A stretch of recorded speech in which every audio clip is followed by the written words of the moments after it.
ng Panginoon this morning. Hallelujah. Sige po, tayo po ay mag-pray sa Lord. Tayo po ay manalangin sa Kanya. Heavenly Father, maraming salamat po sa napakagandang pagkakataong ito, Lord, na binigay mo po sa amin, na minsan pa, Panginoon, kami po ay sama-sama na pumarito, Panginoon, upang pag-aralan ang iyong mga salita. At kami, Panginoon, ay sama-sama na magpahayag ng aming pagpupuri, ng aming pagsamba sa inyo. Ama, samahan niyo po kami at bigyan mo po kami ng bukas na puso, bukas na isipan at kaluluwa. Sa ganun po, Panginoon, ang iyong mga salita, ang mga mensahe mo na nais iparating sa amin, ay tuluyan po namin makontain, Panginoon, sa aming pagkatao at kami ay tuluyang mabago. Panginoon, bigyan mo po kami ng undivided attention na buong-buo po yung focus namin, Panginoon, na sa oras na ito, Panginoon, hindi namin hahayaan na nakawin ng pag-aalala, nakawin ng takot o pagkabalisa ang aming attention sa inyo. Ngayong araw na ito, Lord, dahil sa pinagkalooban mo po kami ng pagkakataon na sumamba, mag-aral na yung salita, sa loob lamang ng 2 hanggang 3 oras, Panginoon, na kami magkakasama, hindi namin hahayaan na ang oras na ito ay masayang, Panginoon.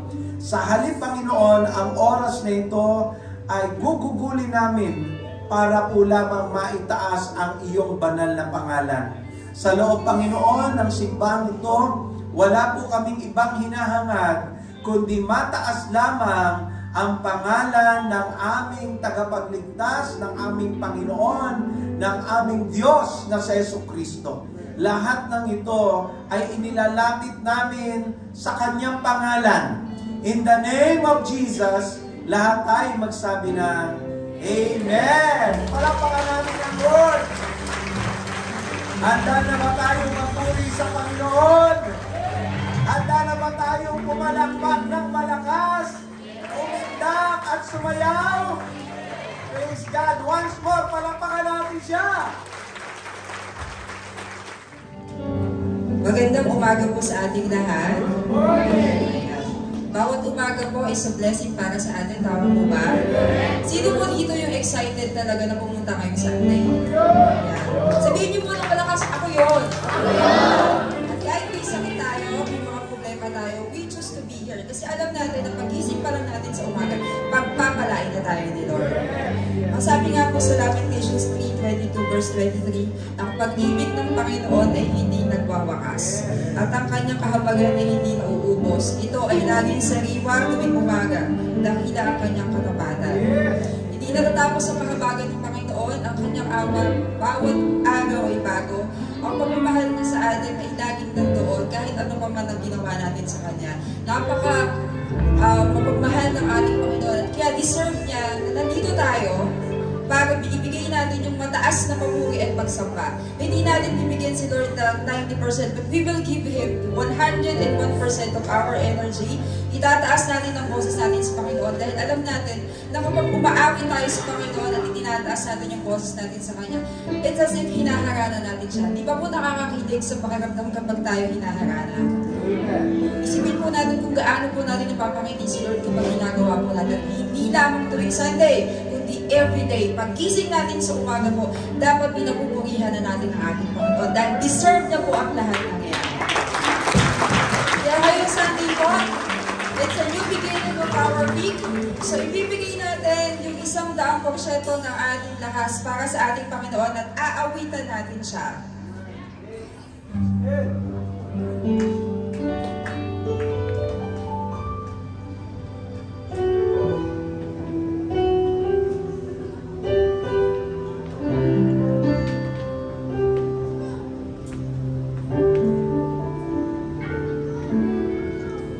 Ikaw lang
Ikaw ang buhay ko, pag-ibig mo'y tunay at totoo. Sa aking buhay, ikaw ang number one sa aking puso. You're the only one. Problema may dumating, magtitiwala sa'yo. Mga salita mo ay di nagbabago. Ako ay tinulad mo sa akin lang. Lilipad ng lilipad sa presensya mo. Ang hagalakad mo ay kalakasan ko. Manuhay kong ito'y alay sa'yo. Ikaw lamang ang pupurihin ko. Ikaw lamang ang sasamparin ko. Panginoon Jesus, ikaw ang buhay ko. Pag-ibig mo'y tunay at totoo. Sa aking buhay, ikaw ang number one sa aking puso. You're the only one. Problema may dumating, pagtitiwala sa'yo. Mga salita mo ay di nagbabago. Minsan pa sa aking buhay, sa aking buhay, ikaw ang number one sa aking puso. You're the only one. Problema may dumating, pagtitiwala sa'yo. Mga salita mo ay di nagbabago. Problema may dumating, pagtitiwala sa'yo. Mga salita mo ay di nagbabago. Problema may dumating, pagtitiwala sa'yo. Mga salita mo ay di nagbabago.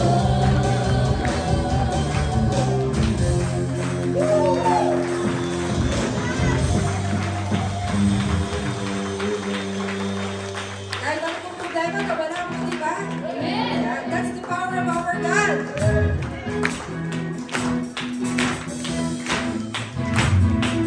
Let's continue to worship our Lord.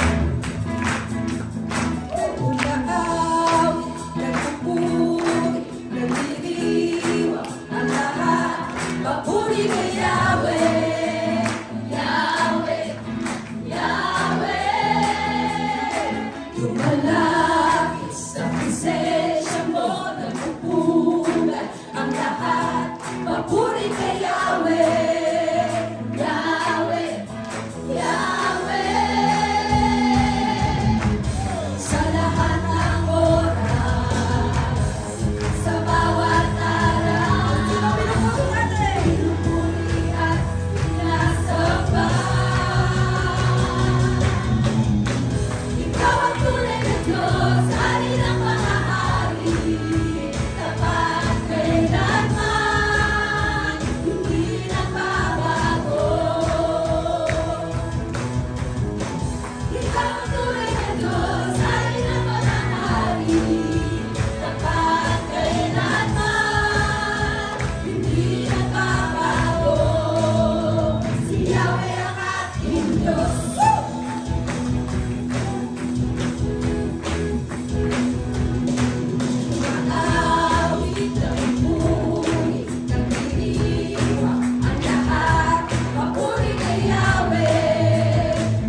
maubos yung boses natin, okay lang. Kay Lord naman galing yan eh. Yung talent natin sa pagkanta, sa pagsayaw, lahat po yan nagaling kay Lord. Kaya mas maganda po ibalik natin sa Kanya yan.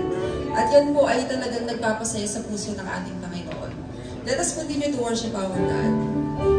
Let us sing this song with our full heart. Huwag po natin isipin yung mga katabi natin. Let this be our love song to our God.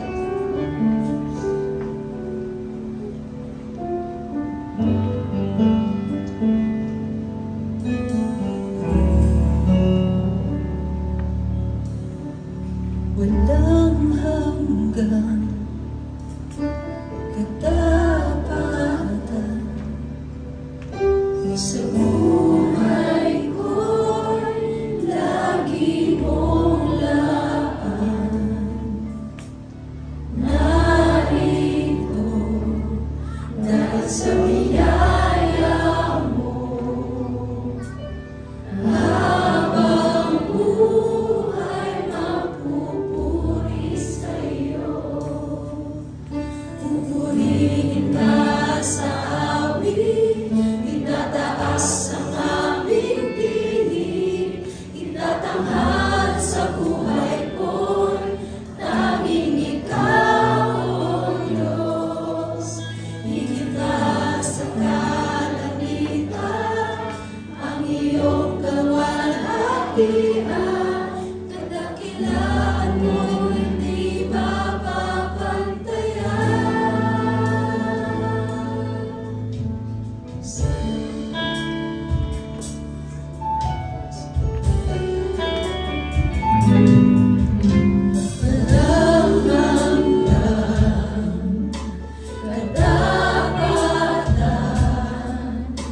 sa buhay ko'y lagi mong laan. Narito dahil sa biyaya mo, habang buhay mapupuri sa'yo. Pupurihin ka sa awit, itataas ang aming tinig, itatanghal sa buhay ko'y tanging ikaw, O Diyos. Higit pa sa kalangitan, ang iyong kaluwalhatian, kadakilaan mo hindi mapapantayan. Pupurihin ka sa awit, itataas ang aming tinig, itatanghal sa buhay ko'y tanging ikaw, O Diyos. Higit pa sa kalangitan, ang iyong kaluwalhatian, kadakilaan mo hindi mapapantayan.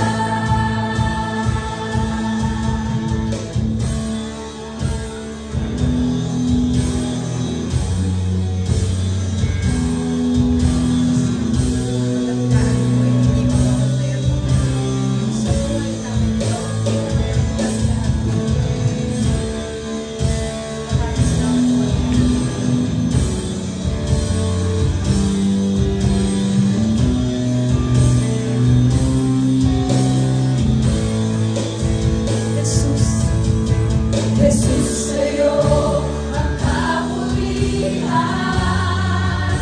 kaluwalhatian, ngayon at magpakailanman. Jesus, sa'yo ang karangalan, kapangyarihan, ngayon at magpakailanman. Jesus, sa'yo ang kapurihan, kaluwalhatian, ngayon at magpakailanman. Jesus, sa'yo ang karangalan, kapangyarihan, ngayon at magpakailanman.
mo sa amin, Panginoon, walang katapusan. Hindi magpapalo kahit kailan, Panginoon.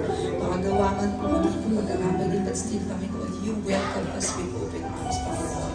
Ganoon po kami kamahal, Panginoon.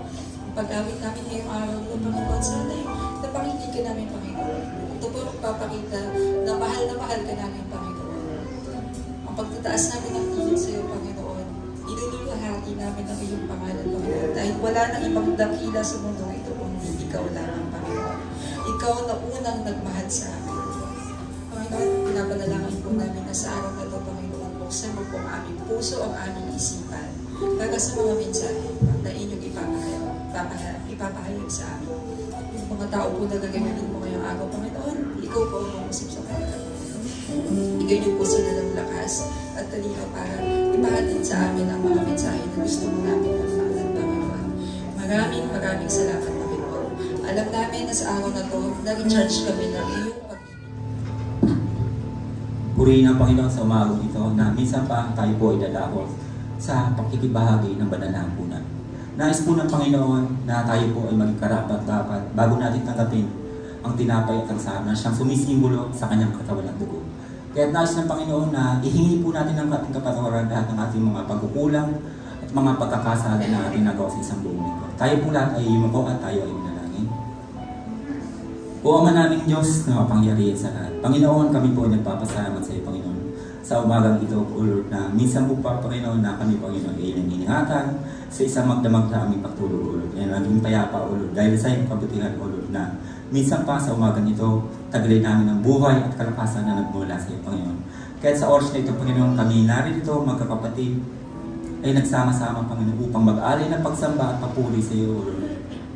Panginoon, sa oras na ito, sa aming pagtanggap, sa aming pakikibahagi, Panginoon, sa banal na hapunan, Panginoon, upang aming alalahanin ang iyong panakilaan, ang iyong katapatan sa aming ulo na sa kabila ng aming mga pagkukulang at mga pagkakasala, Panginoon. Iminarapat niyo po, Panginoon, na iaalay ang iyong buhay, Panginoon, upang kami po, Panginoon, ay mailigtas sa tiyak na kaparusahan, Panginoon. Salamat, Panginoon, sa iyong pag-ibig, O Lord. At sa aming gagawin pagtanggap, Panginoon, kami po, Panginoon, ay hindi karapat-dapat, O Lord.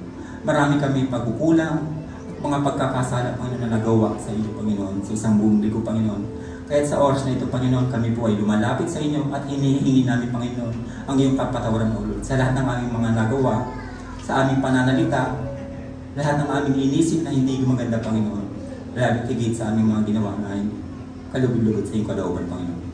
Kaya anumang, Panginoon, karumihan na taglay ng aming puso at aming isipan, O Lord, na nawa, Panginoon, sa oras na ito, O Lord, ay maging malinis kami, Panginoon, sa iyong banal na harapan, O Lord, upang sa ganun, Panginoon, kami ang bawat isa, O Lord, na makikibahagi sa banal na hapunan na ito, Panginoon, ay maging karapat-dapat, Panginoon, sa iyong harapan, Panginoon.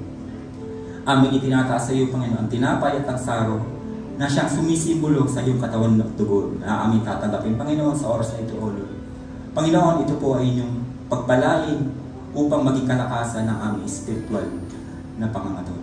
Maraming salamat, Panginoon, sa iyong kabutihan, sa iyong walang hanggang pag-ibig na inihayag niyo, Panginoon, doon sa iyong kamatayan sa krus. Salamat, Panginoon, at sa hanggang sa pagpapatuloy ng aming gawain, Panginoon. Nawa, Panginoon, kaluguran niyo, O Lord, ang aming pagsamba na aming gagawin, Panginoon. Punuin niyo po, Panginoon, ng iyong banal Espiritu ang bahay-sambahan ito, O Lord. Maraming salamat, Panginoon. Binabalik namin sa inyo ang aming walang hanggang papuri at pasasalamat. Ito po ang aming dalangin sa pangalan ng Panginoong Hesus. Amen. Minsan pa, pakinggan po natin ang sulat ni Apostol Pablo mula sa aklat ng unang Korinto, chapter 11, verse 23 hanggang sa sumusunod. Narito po ang sinasabi. Sapagkat ito ang turo na tinanggap ko mula sa Panginoon at ibinibigay ko naman sa inyo noong gabing siya ipagkanulo.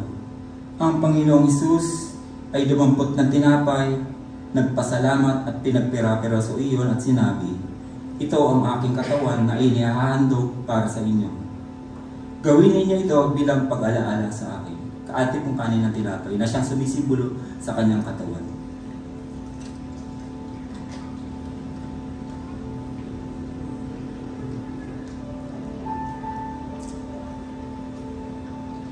Matapos maghapunan, dumampot din siya ng kopa at sinabi, ang kopang ito ang bagong tipan na pinagtitibay ng aking dugo. Tuwing iinumin ninyo ito, gawin ninyo bilang pag-alaala sa akin. Atin pong inumin ang sabo na siyang sumisimbolo sa kanyang dugo.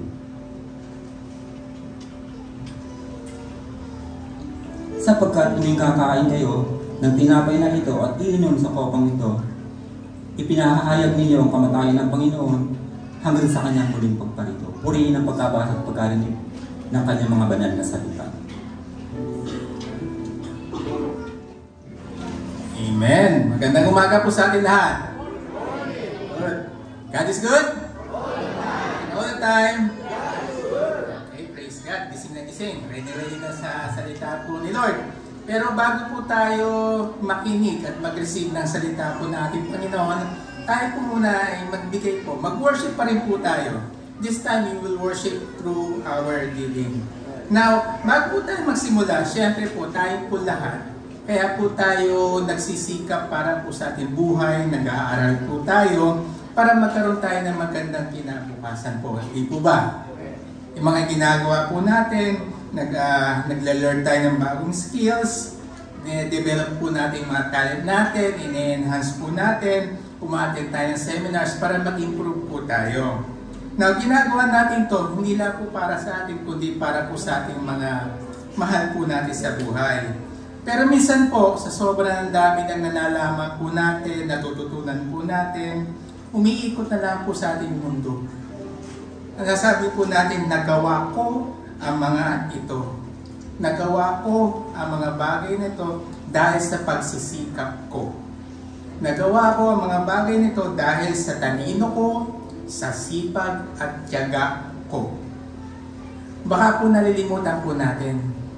Hindi po lahat yan magagawa po natin kung wala po ang pagpapala ng ating Panginoon.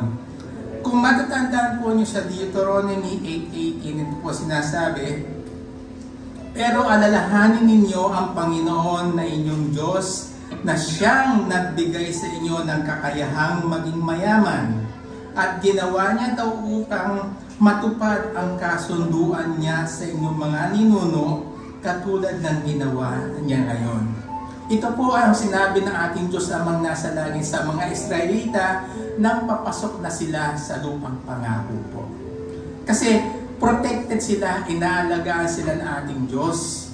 Baka kasi maging tendency ng mga Israelita, pagpunta nila doon, pag na-defeat nila mga Canaanites, mga Hivites na naroon, mga Sidonians, yayabang matibay kami, matatag kami, malakas kami. Kaya na namin to, hindi na namin kailangan ng Diyos. Ganon din po para sa atin. Meron tayong mga battles na akala natin na ipapanalo natin. Huwag po natin kakalimutan, lahat ng meron tayo. Damit natin, perang nasa bulsa, nasa bangko, mga assets po natin, mga kung ano-ano man po mga instrument na meron tayo about finances, galing po lahat kay Lord po yan. Kaya yung pagbibigay po natin, hindi yan po pagbabawas sa mga blessing po. Imbis pagdadagdag pa po, nagdadagdag tayo ng tiwala at faith natin kay Lord. Na siya magpo-provide ng maraming pagkakayahan sa atin para po tayo mag-improve at para maging daluyan po tayo ng pagpapala. Amen po? Amen. So before we give, let us bow down our heads and let us pray po. Amang nasa langit, Panginoon Diyos, pinupuri ka namin, pinapasalamatan ka namin, Lord God, at kami makapagpupuri sa inyo through our giving, Panginoon Diyos. Lord, tinataas ko po sa inyo, kami lahat sa inyo na narito, natulungan niyo po kaming maging daluyan ng pagpapala po. Nawa po patuloy niyo po kami guide para lalo pa po kami mag-improve sa anumang craft na meron kami, para lalo pa po kami maging productive at efficient po sa aming mga trabaho, sa businesses, sa mga schools po namin. Nawa po, in this our form of worship through giving, may taas po namin ang pangalan nyo at magamit po ang mga pondo na to para sa ikalalawig pa po ng isalita dito sa San Pedro at sa karating pang mga bayan. Maraming po salamat. Ito po ang aming samot panalangin sa matamis sa pangalan ni Jesus. Amen po.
Imamalas mo sa amin ang iyong kalwalhatian, hanggang ang aming kaluluwa'y mapuspos ng lubusan, at sa aming kalagitnaan bumaba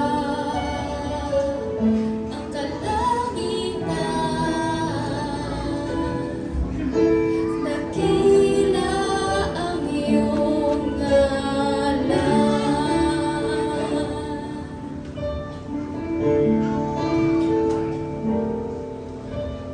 Narito kami, nagpapakumbaba, sumasamba sa isang Diyos.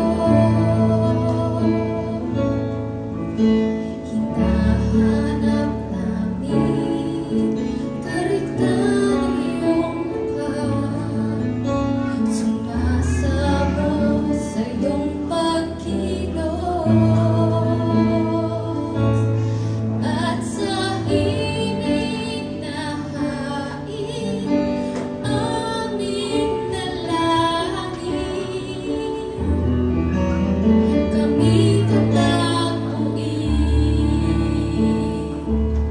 Iparanas mo sa amin ang iyong kapangyarihan, imamalas mo sa amin ang iyong kalwalhatian, hanggang ang aming kaluluwa'y mapuspos ng lubusan, at sa aming kalagitnaan bumaba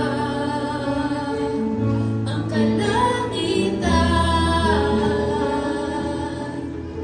Dakila ang iyong ngalan. Iparanas mo sa amin ang iyong kapangyarihan, imamalas mo sa amin ang iyong kalwalhatian, hanggang ang aming kaluluwa'y mapuspos ng lubusan, at sa aming kalagitnaan bumaba ang kalangitan. Dakila ang iyong ngalan. Dakila ang iyong ngalan. Dakila ang iyong ngalan.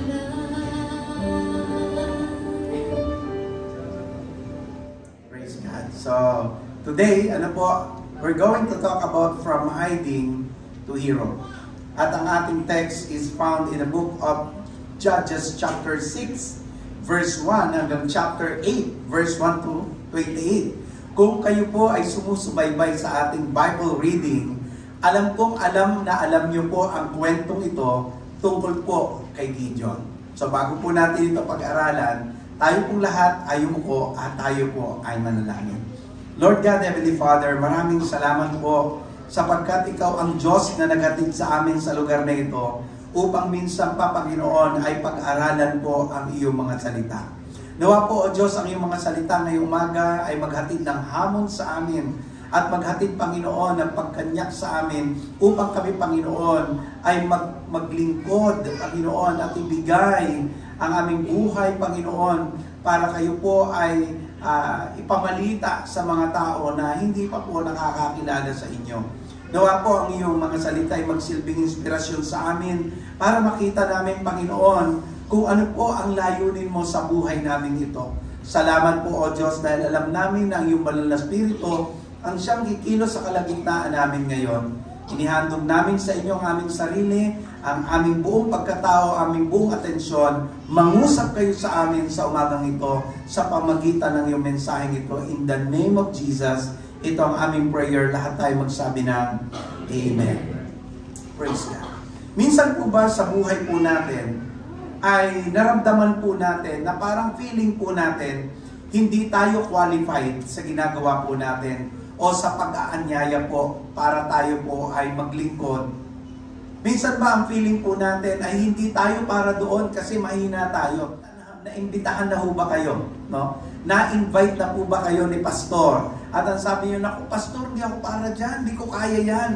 Na-invite na po ba kayo ng elder at nasabi sa inyo, sumama ka at ikaw ang mag-prayer o ikaw ang gumawa? Naku, hindi ako para dyan, hindi ko kaya yan. Minsan po ba naramdaman po ba natin na tayo ay mahina? Ang feeling po natin tayo ay maliit. Ang tingin po natin wala tayong kakayahan.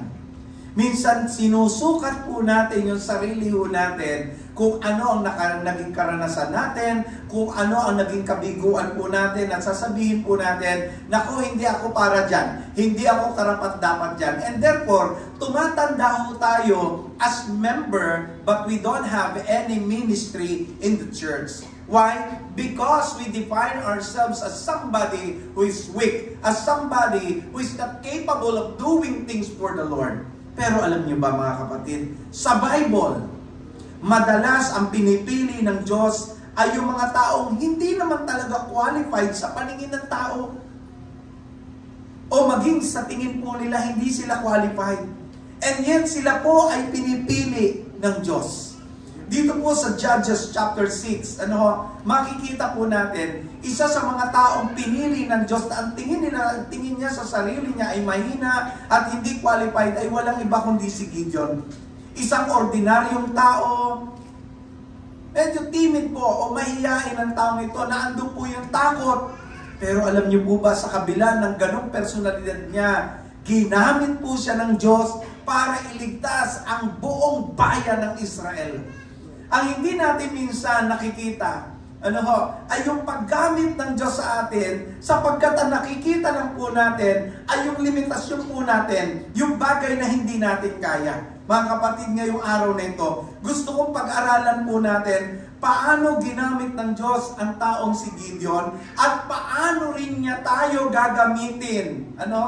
Paano po tayo kayang gamitin ng Diyos kahit na ang tingin po natin sa sarili natin, mahina tayo at hindi tayo para dyan sa ministry na inilalagay sa atin.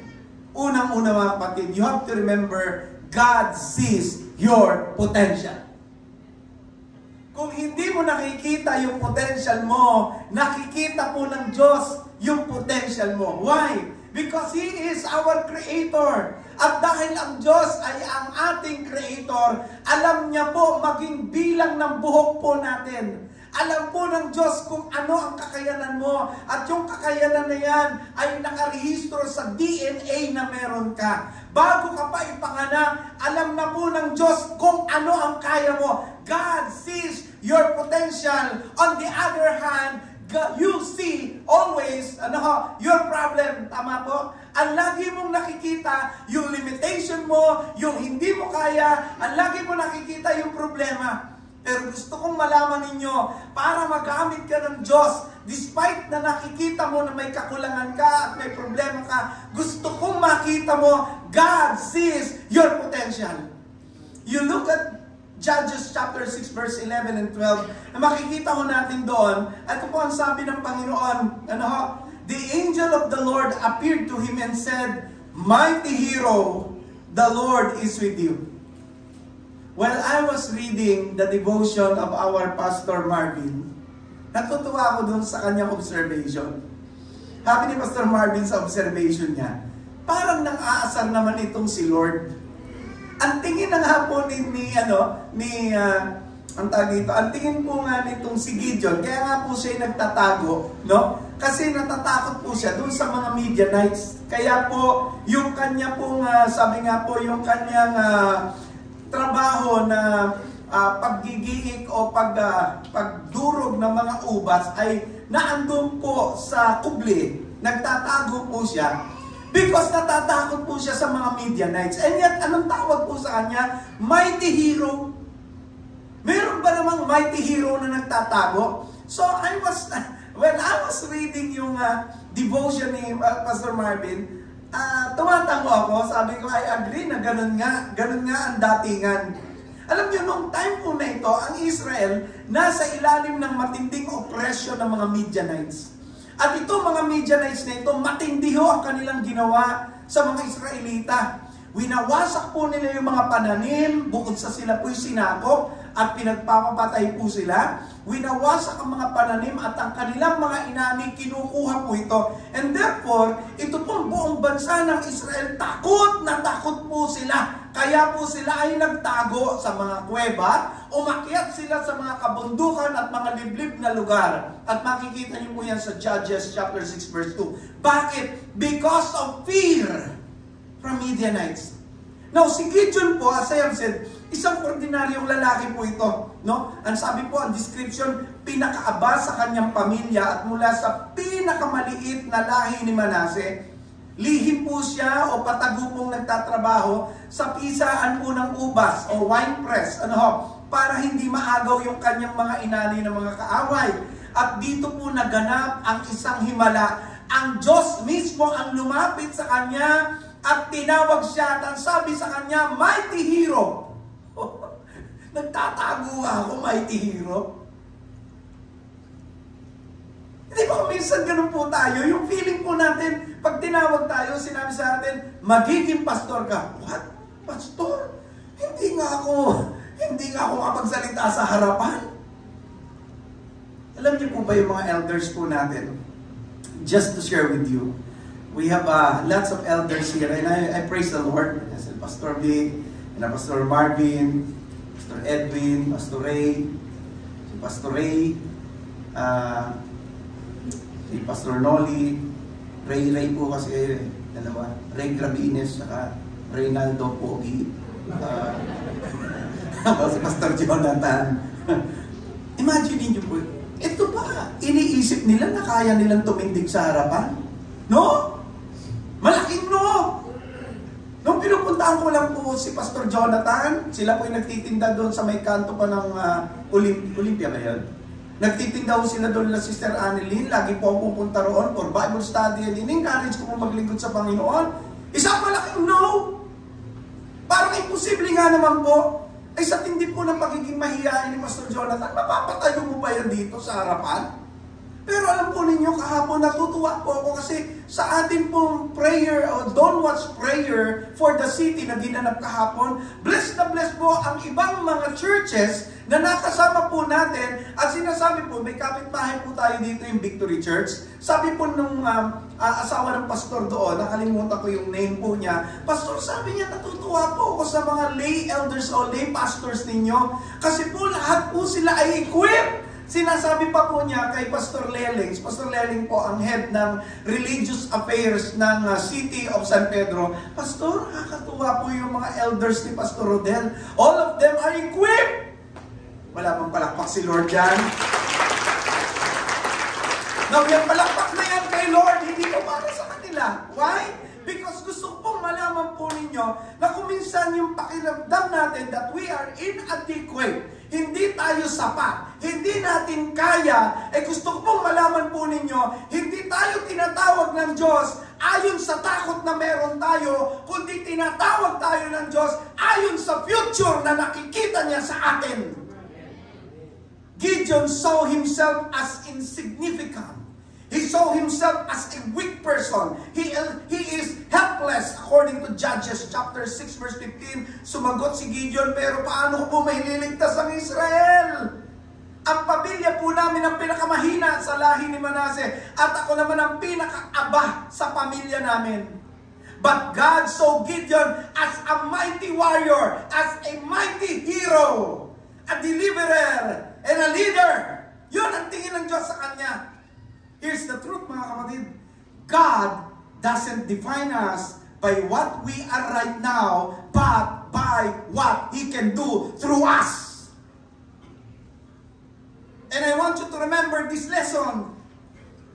Kahit tayo po ay nasa lowest point ng buhay natin, kahit po tayo ay hirap na hirap sa pagkakataon ito, marami tayong kabiguang pinagdadaanan, may nakikita ang Diyos na maganda sa atin na hindi pa natin nakikita at yun dapat panghawakan mo. Panghawakan mo yun. Alam niyo, mayroong isang sculptor, yung maglililok bago pa po niya pukpukin ang isang malaking bloke ng marmol, nakikita na po niya yung obra sa isip po niya. Nakikita niya na kung anong itsura. Hindi po niya nakikita yung gaspang. Hindi po niya nakikita yung pangit sa bato. Ang nakikita ho ng isang manlililo ay yung magandang obra na malilikha niya doon sa bato na naroon sa harapan niya. Si Michelangelo na lumikha po ng David o Statue of David, minsan tinanong po siya, paano mo naisip ang ganyang kaganda mula sa isang malaking bato? Ang sagot po niya, I saw the angel in the marble curve until I set him free. Sabi niya, nakita ko ang isang anghel doon sa tinatawag nating bato until siya ay napakawalan ko. And ganun din po ang Diyos sa atin. Habang iniisip natin na tayo ay ordinaryo lamang, nakikita niya ang kanyang masterpiece sa loob natin. Kasi siya ang lumikha sa atin. Hallelujah!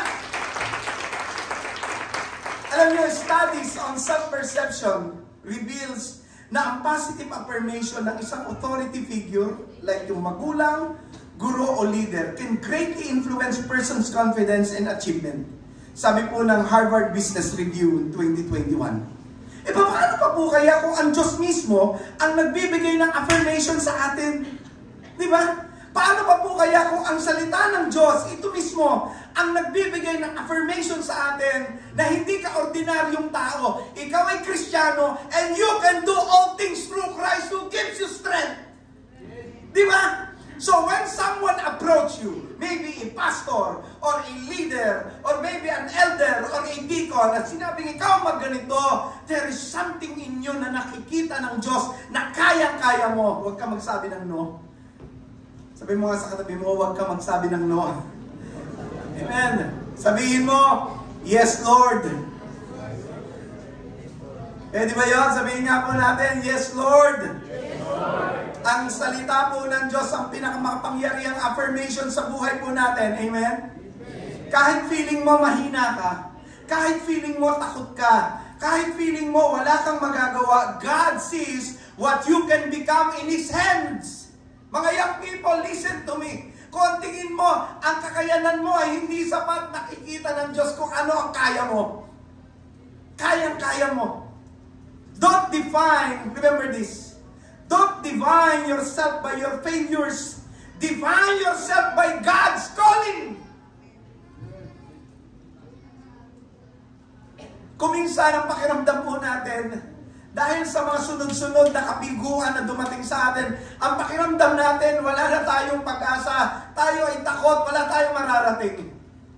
Kuminsan, we define ourselves kung anong sinabi ng mga tao sa atin, especially kapag nasabihan ka ng bobo, ng tanga, ng ogag, at kung ano-ano pa. Minsan, nabubuhay tayo sa sinabi ng mga tao sa atin, but we forgot na pakinggan yung calling ng Diyos at kung ano ang tawag ng Diyos sa atin. We listen to our experiences, bad experiences. We listen to our failures, bad failures. We listen to the bad words of people, but we forgot to listen to God's calling. Don't define yourself by your failures. Define yourself by God's calling. Kung paano ka tinitignan ng Diyos, yun ang mas mahalaga kaysa kung paano mo tinitignan ang sarili mo. Amen? When God calls you mighty, stop calling yourself nothing. Minsan sinasabi ng bobo ko talaga. Sino ba nagsabi na ng ganun dito bukod sa akin? Buti pa kayo, hindi nyo sabi yun. Sabi ni Pastor Oli, nasabi ho, naiiyala. Ilan sa atin yung nagsabi sa sarili natin, tanga-tanga ko talaga. Ang dami natin sinasabi sa sarili natin, mga kapatid, God called us mighty. So stop calling yourself nothing. Sabi ni A.W. Tozer, napakaganda ng sinabi niya. Sabi niya, God doesn't call the qualified. He qualifies the called. Minsan pakiramdam kasi na, hindi ako karapat-dapat dyan. Hindi ikaw ang magkukwalify kung karapat-dapat ka ba o hindi. No! Si God ang magkukwalify sa'yo pag tinawag ka niya. Hindi mo kailangan maging perfect para gamitin ka ng Diyos. Sabi mo nga sa katabi mo, hindi mo kailangan maging perfect. Hindi mo kailangan maging perfect. Minsan pakiramdam natin, saka na ako maglilingkod pag perfect na ako. Kailan pa? Tanong ko po, kailan ka pa magiging perfect? Saka na ako mag-share ng Word of God dyan sa harapan ng mga ngaral, sa harapan ng mga tao, pag perfect na ako, kailan pa? Kailan pa yun? Saka na ako magjajakunesa kapag perfect na ako, kailan pa? Kahapon lang, kanina lang nagkasala ka, di ba? Kailan pa? Saka na ako magjo-join sa kababaihan o sa small group, perfect na ako, kailan pa? Kailan yun? Mamamatay at mamamatay na lang tayo. Hindi tayo kailan magiging perfect. Hindi kahit kailan. Ulitin ko po, hindi kailangan maging perfect para gamitin ka ng Diyos. Ang kailangan mo lang maging fat.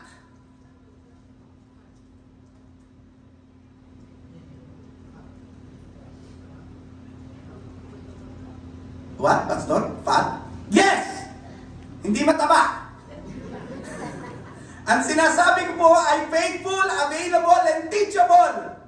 Kasi kahit ikaw ay faithful, pero kung hindi ka available, hindi ka magagamit. Kahit ikaw ay teachable, pero hindi ka available, hindi ka magagamit. Kahit ikaw ay faithful, kahit ikaw ay teachable, wala kang time, hindi ka magagamit.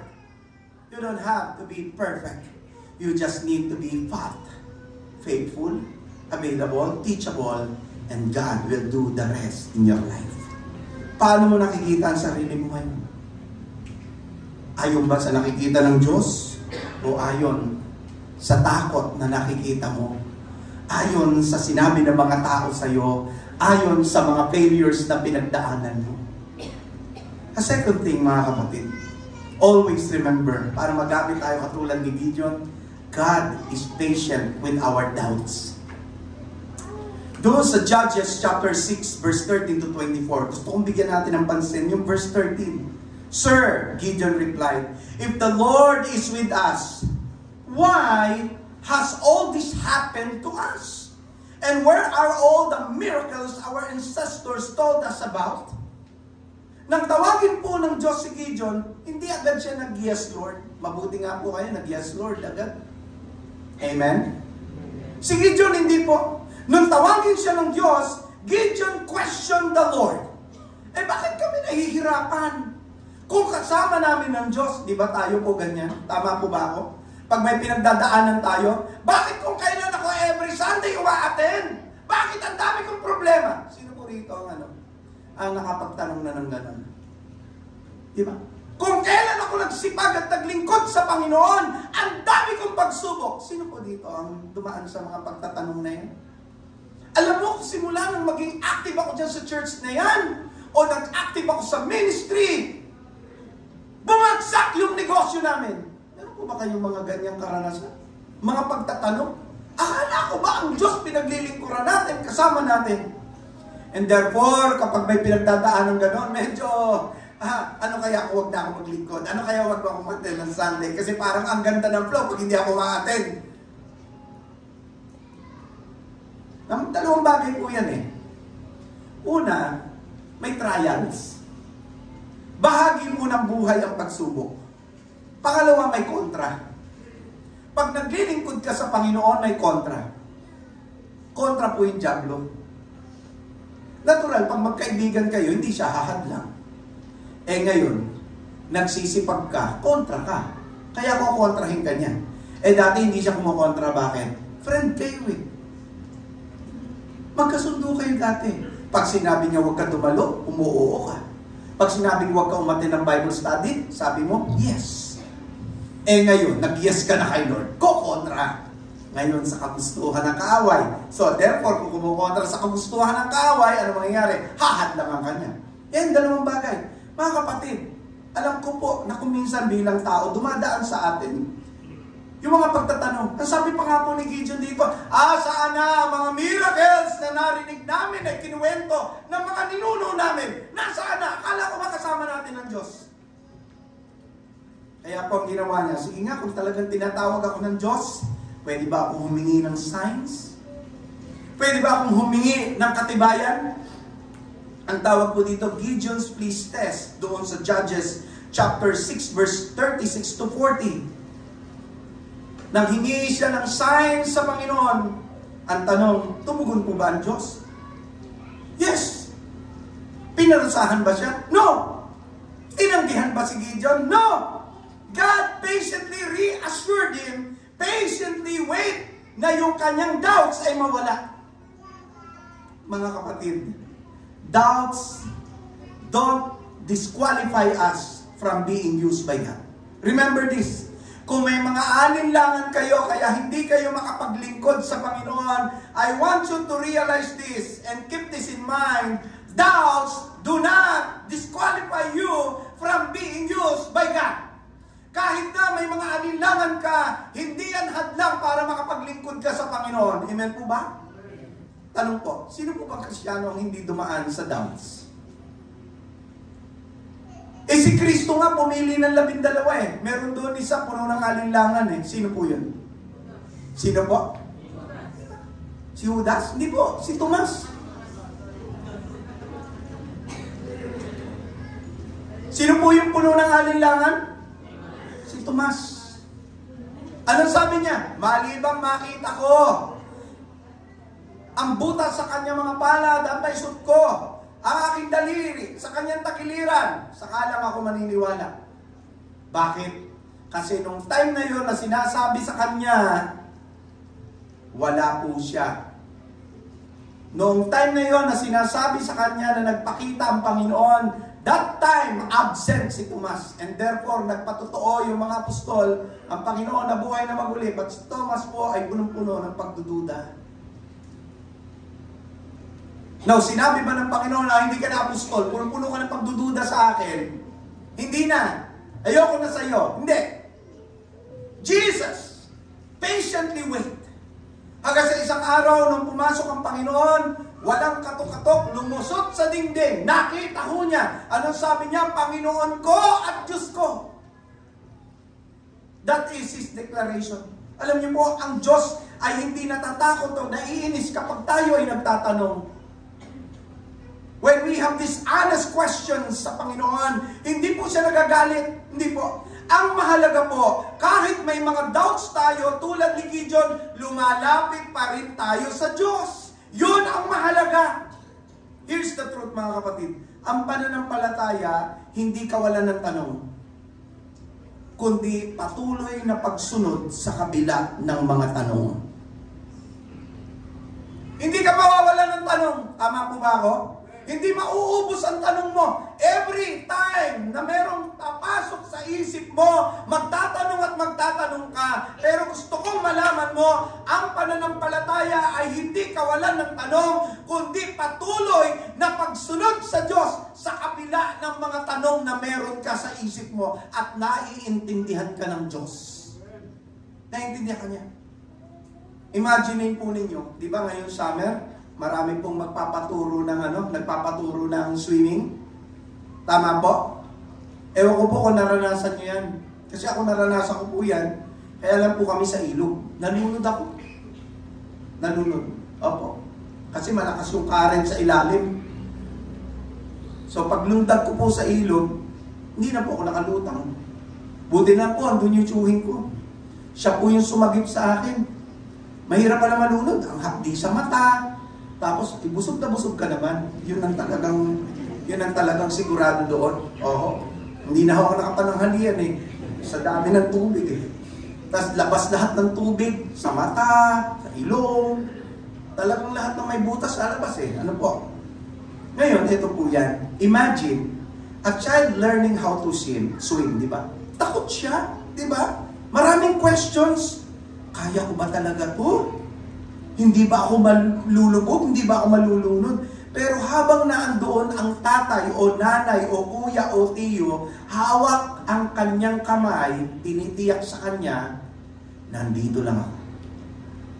Hindi kita pababayaan. Hindi ibig sabihin, hindi na siya pwedeng matuto, hindi na siya po pwedeng maglangoy. Hanggat na andoon yung assurance na kasama mo ko, kahit may takot, lalangoy ang bata.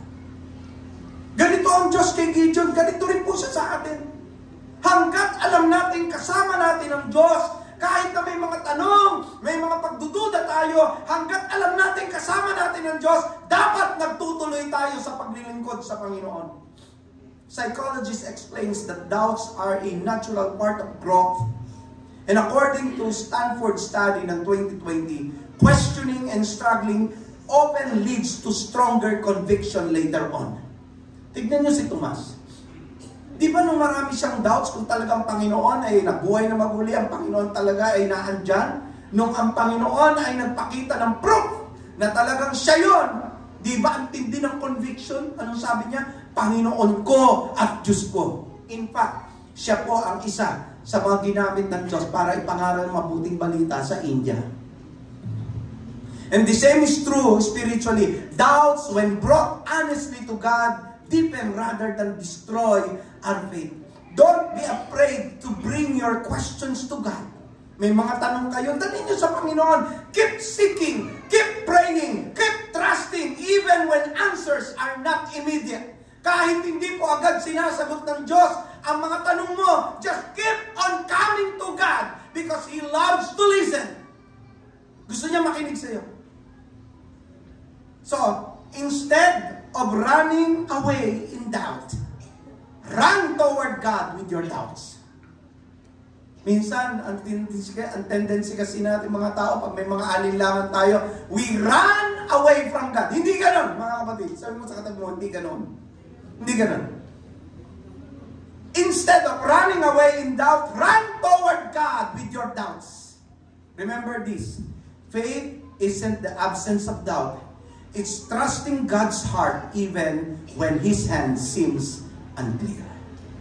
When doubts or questions are resting in your mind, don't forget, surrender them all to God.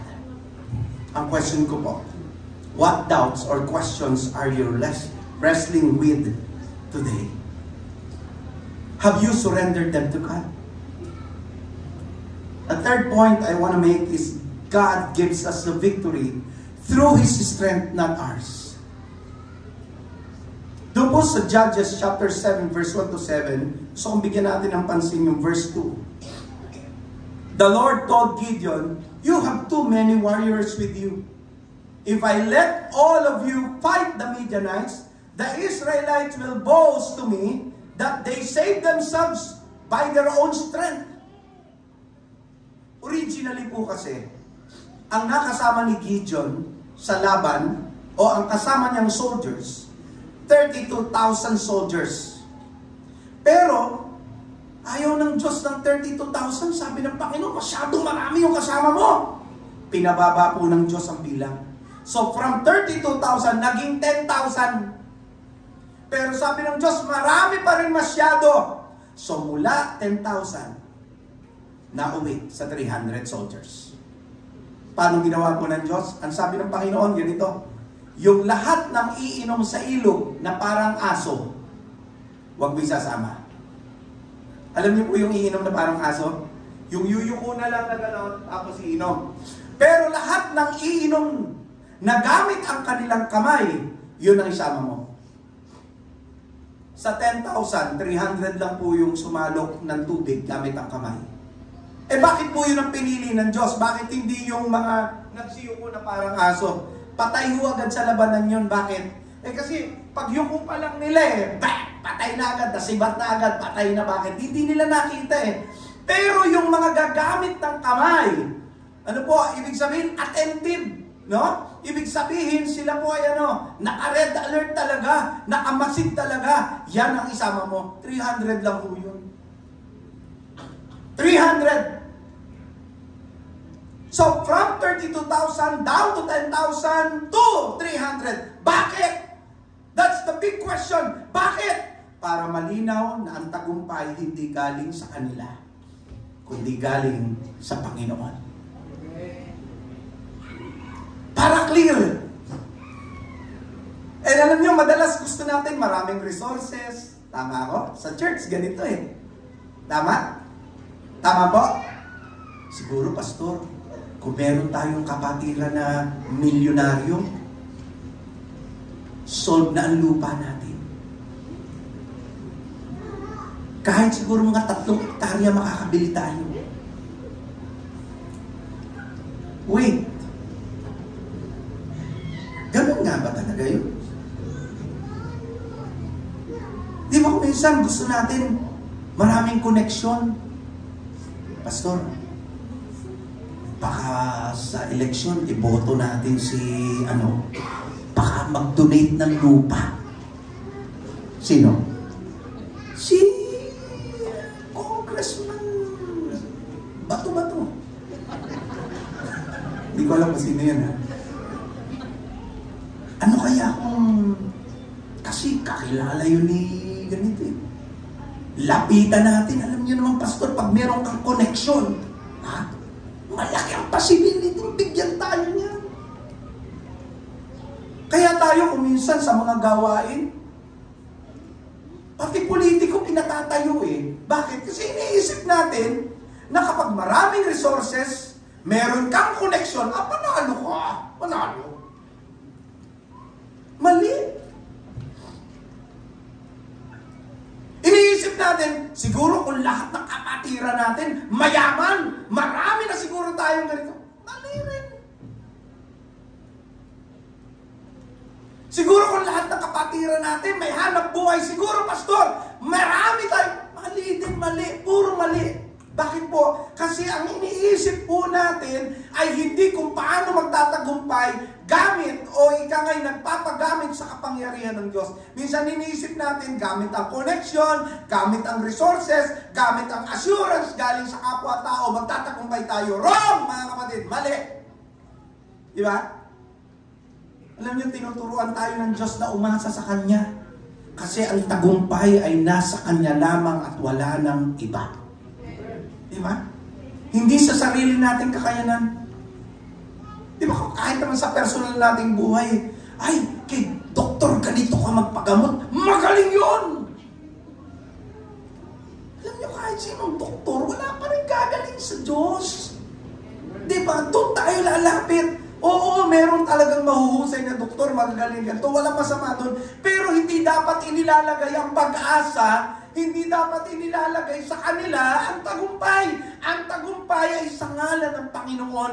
Kahit paanong galing yan, anong husay niyan, kung hindi kikilos ang Diyos, walang mangyayari. Dapat doon po yung focus natin, lalo na pag masama-masama ang pakiramdam nyo. Di ba? Minsan naghahanap tayo ng paraan. Meron po akong ibang nakakilala, ay pumunta ka doon kay Mandong Manghihilot, magaling mo. Pag hinilot ka noon, gagaling ka, tanggal ang cancer mo.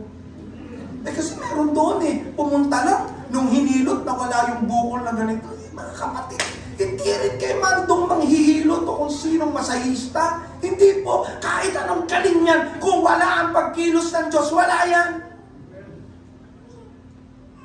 Wala po sa galing ng tao Wala po sa dami ng tao. Wala po sa dami ng resources. Nasa Diyos. Para malinaw ang tagumpay, hindi po galing sa atin, kundi galing lamang sa kapangyarihan ng Panginoon. Tinuturuan din tayo ng Diyos ngayon. Ano man ang pinagdadaanan mo, ano man ang laban mo, na ang tingin mo parang imposible kasi isipin mo, ipagtatanggol mo ang bansa, ang meron ka lang soldiers, 300. Pero pagkasama ang Diyos, walang imposible. Sabi mo nga sa katabi mo, walang imposible sa sitwasyon mo pagkasama mo ang Diyos. Come on, sabi mo sa katabi mo, walang imposible sa sitwasyon mo pagkasama mo ang Diyos. Come on. Hallelujah.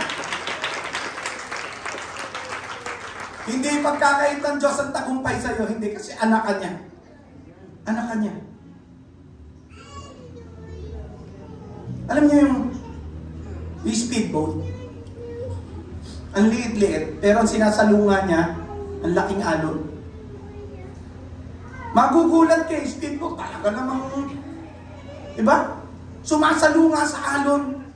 Ano ang meron doon? Ang liit-liit doon, ang laki-laki ng alon na sinasalunga niya. Meron po doong napakalakas at makapangyarihang motor na hindi mo nakikita na yun ang nagtutulak para yung speedboat na yun masalunga ang malalaking alon at magtagumpay. Ganon din sa atin. We are outwardly weak but inwardly powered by the strength of our God. Kaya huwag mong minamaliit ang sarili mo kasi ang kapangyarihan ng Diyos nasa iyo. Amen po ba? Amen. Alam niyo, studies in leadership psychology sa Harvard Business Review noong 2020 shows that leaders who acknowledge their weakness and rely on a higher principle or greater vision often leads more effectively and endure longer under pressure. Kaya mahalaga sa leader, kinikilala niya yung kahinaan niya. Alam niya na siya ay weak, alam niya na hindi niya kaya ito, pero alam niyang dumepende sa Panginoon na mas makapangyarihan, na kaya siyang gamitin. And Gideon proves that. Real strength comes from humble dependence on God, not on self-confidence. Minsan tayo, laki ng tiwala na sa sarili natin, ang liit ng tiwala sa Diyos. Di ba? So don't be discouraged by smallness or weakness. Minsan pa nga ginagamit natin, minsan pa nga yung pangyayari sa atin ginagamit ng Diyos para ipakita ang kanyang kadakilaan. Yung kaliitan natin, habang nakikita natin yun, nakikita natin yung kalakihan ng Diyos. At ginagamit ng Diyos yung kaliitan sa buhay natin para ma-magnify siya at dumepende ng gusto sa Kanya. Let God be your strength.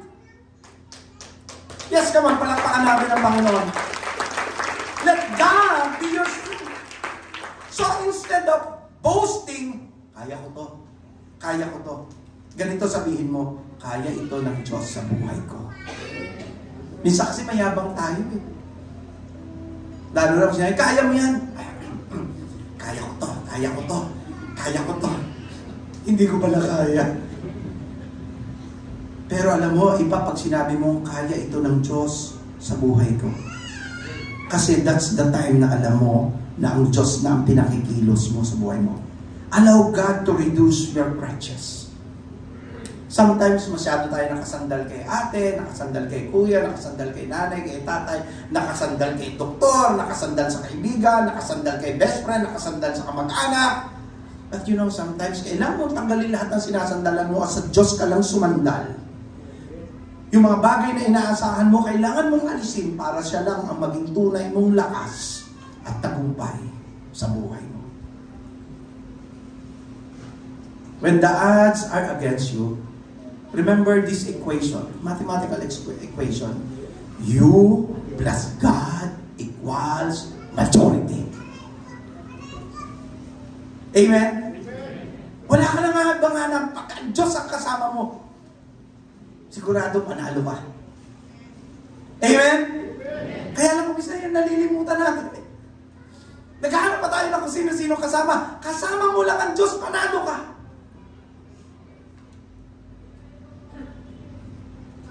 Sabi ni Corrie ten Boom, isang Christian author at Holocaust survivor ng World War II sa Germany, sabi niya ganito, trying to do Lord's work in your own strength is the most confusing, exhausting, and tedious of all work. But when you are filled with the Spirit or with the Holy Spirit, then the ministry of Jesus just flows out of you. Anong ginagawa mo para kay Lord? Anong ministry meron ka? O baka hanggang ngayon matanda ka na wala ka pang ministry. Marap ka sa salamin at sabihin mo sa sarili mo, you are a mighty hero. And let that hero at this point of time serve the mighty God. Mamaya pag-uwi nyo sa bahay, manalamin kayo. Tanungin mo sarili mo, ano ministry mo? Tapos sabihin mo sa kanya, you are a mighty hero. Do the Lord's work. Huwag po kayo makontento every Sunday, uupo kayo dyan, Uupo, uuwi, uupo, uuwi. Hindi pa ba kayo napapagod ng gano'n? O hindi pa kayo nagsasawa? Uupo, uuwi, uupo, uuwi. Sunday na naman, uupo. Next Sunday, after Sunday, uuwi. Uupo, uuwi, uupo, uuwi. Yan lang. Yan lang ginagawa natin. Walang mangyayari sa inyo. Alam niyo kung ano maganda? Maghanap kayo ng ministry. Let that hero inside of you be used by our God. Kasi tinatawag ka ng Diyos.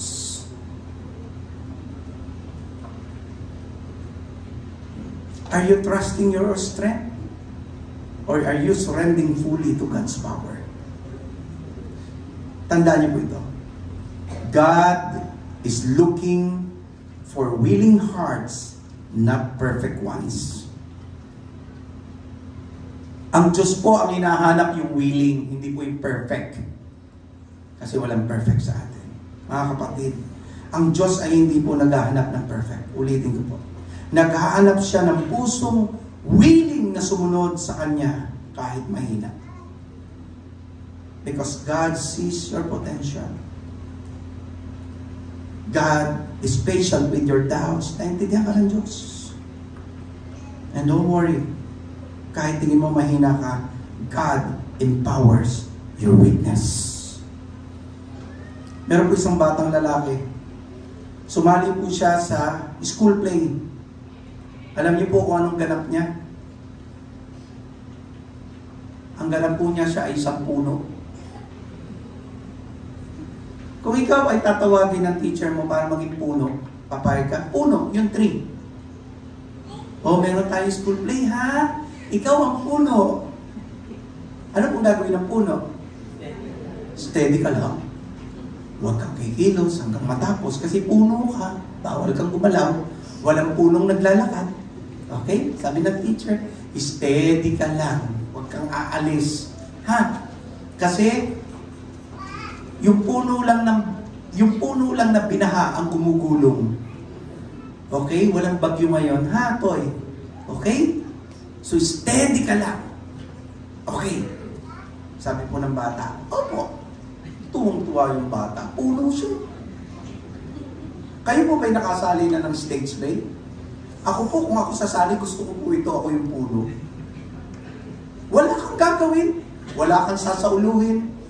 Lalagyan ka lang ng sanga-sanga. Lalagyan ka ng dahon-dahon at mga bunga-bunga.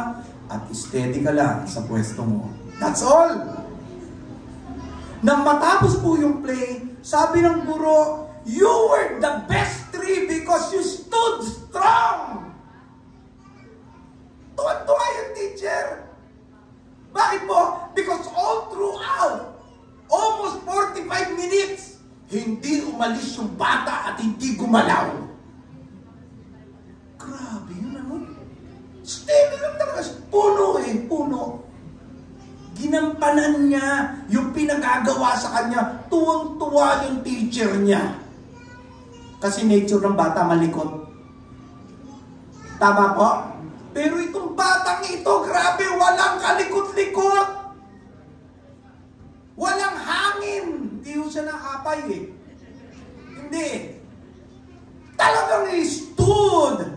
All throughout that 45 minutes, he stood strong. Mga kapatid, minsan, hindi tayo ang bida. But when you do the role that was given to you, napaparangalan ang Diyos sa buhay mo. Minsan, hindi mo kailangang maging Pastor Rodel. You get that? Nakuha niyo po yung point ko? Hindi mo kailangan maging Pastor Rodel para magamit ka ng Diyos. Hindi mo kinakailangan maging Pastor Marvin para magamit ka ng Diyos. Sometimes, ang pinagagawa lang ng Diyos ay maging puno. Steady ka lang, gawin mo kung ano yung pinagagawa ng Lord sa'yo. Doon ka sa kung saan ka nilagay ng Diyos.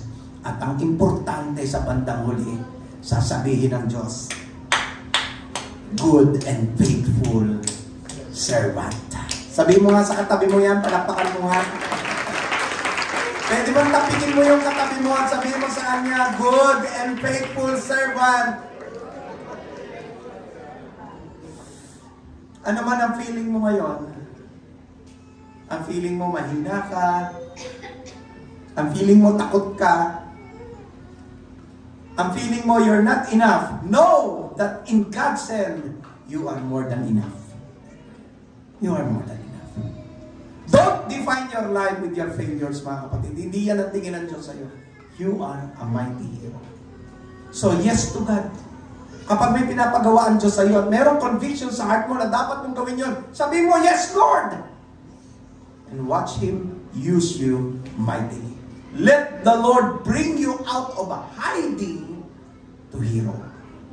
Hayaan mong ilabas ng Diyos ikaw mula sa pagtatago patungo sa pagiging bayani ng Diyos. Hallelujah. Amen. Let us come to the Lord. Heavenly Father, thank you for reminding us of those wonderful messages, O God. Sometimes, Lord, ang tingin namin sa sarili namin, mahina. Andun ang takot, Panginoon, ang pag-aalinlangan, ang pangamba.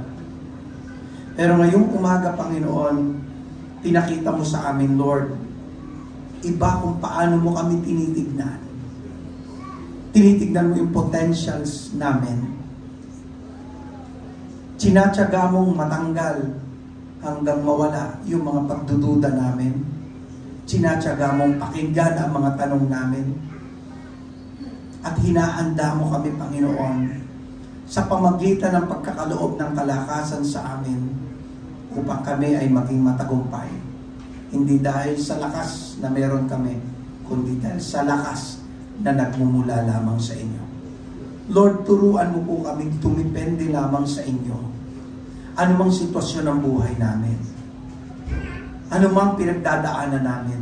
Maniwala kami, Panginoon, sa affirmation ng iyong salita na sinasabi mo, Panginoon, we are a mighty hero. You called us, Lord, to serve you and to serve your people. I pray, God, na kung ano man yung calling mo sa amin, gagawin namin yung part namin, Panginoon. Dahil ikaw, Panginoon, ang hangad namin na mabigyan ng kaluwalhatian. Lord, thank you. Thank you so much for your message today. All glory and honor belongs to you alone. In the name of Jesus. And all of the children will say, Amen. Amen. Hopefully tayo nakatayo as we have our closing song.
Say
Sa atin pong pagtatapos, tayo po ay manalangin, mga kapatid.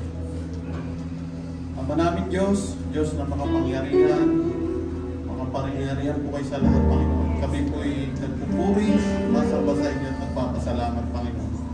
Salamat, Panginoon, sa pagsama mo sa aming gawain, mula ng una hanggang ngayong pagtatapos na aming gawain na sa Panginoon.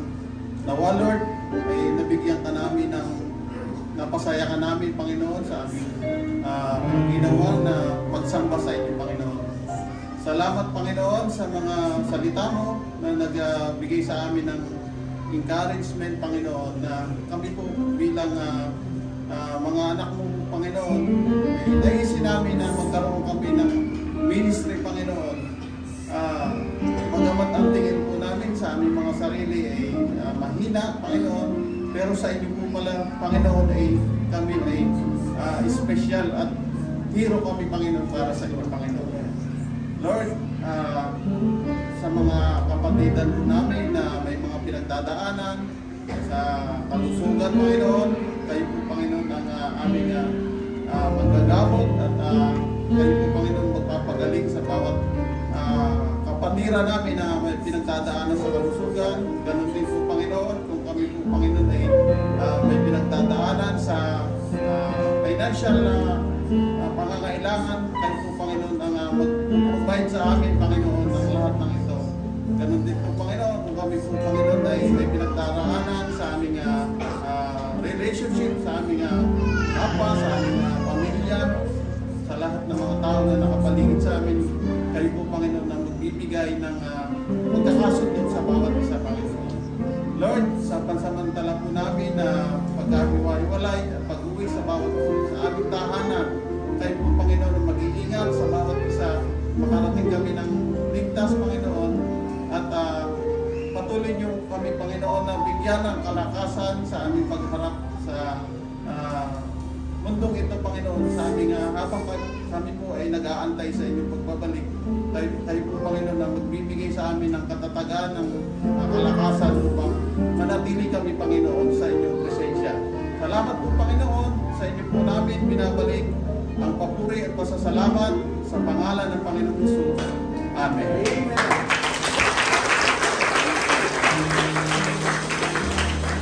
Ito natin mga kapatid ang pagpapala sa isang Diyos na tagapagligtas sa pamamagitan ng Kristo na Panginoon natin. Sa Kanya kalwalhatian, kadakilaan, kapamahalaan at kapangyarihan mula pa nung una, ngayon at magpakailanman.